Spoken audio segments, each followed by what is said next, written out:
Talk a little bit about what you mean when we talk about inventory is everything and what the challenges is with it. Yeah, so as we think about just inventory so there was a retailer out there that, had released some probably those that would think fairly negative news around inventory levels. That was And our buddies at Target, right? our buddies at Target, I think they were very open that they have the wrong And by the inventory. way, almost nobody at a retail level has done better at buy online, pick up at store, delivering. I mean, I think 80-90% of their e-commerce is delivered from their stores.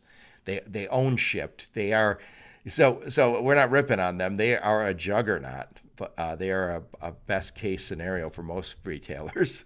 And if there is anyone out there that is going to come out of this situation smelling like a rose, and this is not an endorsement for any stock out there, but Brian Cornell and his team has He's the proven, CEO there. yeah, the CEO at Target has proven, dating themselves back to Q3 of 2018, that the investments that they have made in their supply chain, even last mile, right? So the investments that they've made, you mentioned it in the acquisition of Shipt, as well as being able to look at inventory across every node where it is stocked and be able to execute a delivery there seamlessly is the key to being able to understand that inventory really is everything. It's where is it and how is it turning? What is my velocity on it? And it seems counterintuitive, but when you look at what Target did back in 2018, they proved that sometimes shipping from a location that is not the closest location is in your best interest as a retailer, as a distributor, as a manufacturer. And you'd be like, Jeff, that's counterintuitive.